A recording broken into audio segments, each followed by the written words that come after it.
Salut tout le monde! Aujourd'hui, on va parler des pare-feux. Vous avez sûrement entendu parler de cet outil essentiel pour la sécurité informatique, mais qu'est-ce que c'est exactement? Pourquoi est-ce si important? Dans cette vidéo, je vais vous expliquer tout cela en termes simples. On va voir ensemble comment un pare-feu fonctionne, les différents types disponibles, et comment il protège nos données. En attendant, abonnez-vous à ma chaîne Telegram, j'y partage beaucoup plus d'informations pratiques. Alors, qu'est-ce qu'un pare-feu exactement? Vous avez peut-être déjà entendu ce terme, mais ne vous inquiétez pas si vous n'êtes pas sûr de ce que c'est. Un pare-feu, c'est un peu comme un gardien de sécurité pour votre réseau informatique. Imaginez qu'il y ait une barrière invisible qui protège votre ordinateur des intrus. C'est ça, un pare-feu. Le rôle principal d'un pare-feu est de surveiller et de contrôler le trafic réseau entrant et sortant. Il fonctionne en appliquant un ensemble de règles de sécurité pour déterminer quel trafic est autorisé à passer et quel trafic doit être bloqué. Par exemple, si un logiciel malveillant essaie de se connecter à votre ordinateur, le pare-feu peut le bloquer. En termes simples, un pare-feu agit comme un filtre entre votre réseau interne sécurisé et les réseaux externes non sécurisés, comme Internet. Un pare-feu fonctionne en surveillant le trafic réseau et en appliquant des règles de filtrage. Pensez à ces règles comme à des consignes que le pare-feu suit pour décider quoi laisser passer et quoi bloquer. Chaque paquet de données qui tente d'entrer ou de sortir de votre réseau est inspecté. Imaginez un filtre à eau. Il laisse passer l'eau propre et retient les impuretés. Un pare-feu fait quelque chose de similaire avec les données. Par exemple, si un paquet de données provient d'une source suspecte ou tente d'accéder à une application non autorisée, le pare-feu le bloque. Cela empêche les menaces potentielles d'atteindre votre réseau.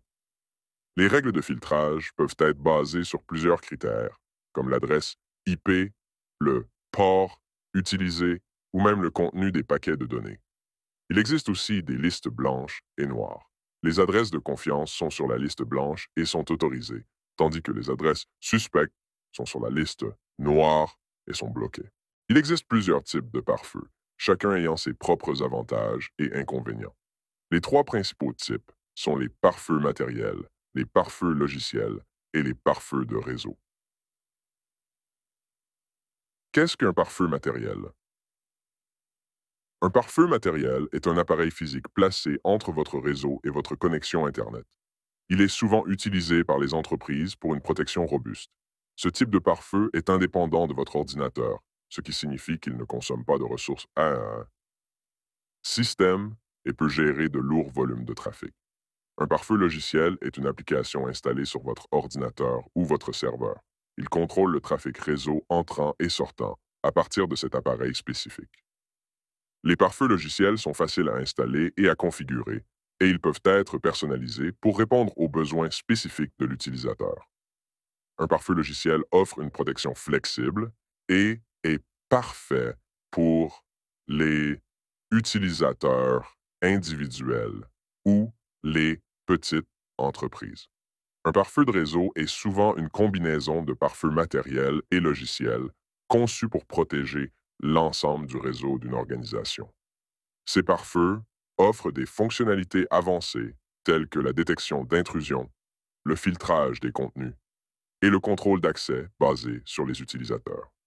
Vous demandez peut-être si votre ordinateur ou votre smartphone dispose déjà d'un pare-feu. Eh bien, la réponse est probablement oui, mais cela dépend de votre système d'exploitation et de la configuration de votre appareil. La plupart des ordinateurs sous Windows ont un pare-feu intégré appelé Windows Defender Firewall. Il est activé par défaut et fournit une protection de base en surveillant et contrôlant le trafic réseau. Pour vérifier ou configurer le pare-feu Windows, allez dans les paramètres, puis Sécurité et maintenance, et cliquez sur Pare-feu et protection réseau. Les ordinateurs Apple sous macOS disposent également d'un pare-feu intégré. Vous pouvez l'activer en allant dans Préférences, Système, puis Sécurité et confidentialité, et en cliquant sur l'onglet Pare-feu. Assurez-vous qu'il est activé pour une protection optimale. Les appareils Android n'ont pas de pare-feu intégré par défaut.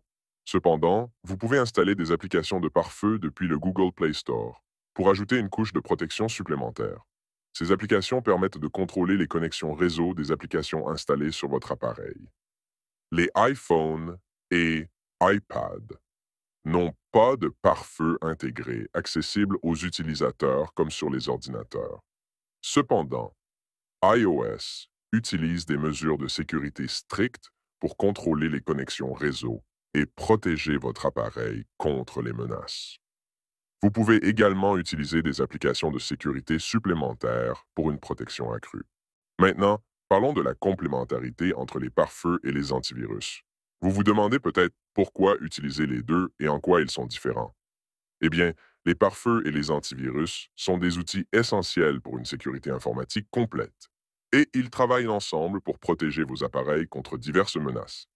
Un pare-feu agit comme une barrière de sécurité entre votre réseau et les réseaux externes, en filtrant le trafic réseau pour bloquer les accès non autorisés. Il surveille les connexions entrantes et sortantes et bloque les tentatives d'accès suspectes.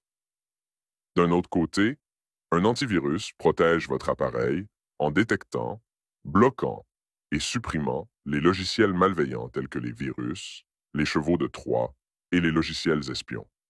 Pourquoi les deux sont-ils nécessaires? Bien qu'un pare-feu puisse bloquer les accès non autorisés, il ne peut pas analyser les fichiers ou les applications pour détecter les logiciels malveillants. De même, un antivirus peut détecter et supprimer les menaces présentes sur votre appareil, mais il ne peut pas bloquer les connexions réseau non autorisées. Les cybermenaces modernes sont complexes et variées, et avoir les deux protections permet de couvrir un large éventail de menaces. Mais la question se pose alors, en quoi cela concerne-t-il un utilisateur ordinaire et que doit-il faire? Voici quelques étapes simples. Assurez-vous que le pare-feu de votre ordinateur est activé. Sur Windows, allez dans les paramètres de sécurité et maintenance, puis pare-feu et protection réseau. Sur macOS, rendez-vous dans Préférences système, puis Sécurité et confidentialité pour activer le pare-feu.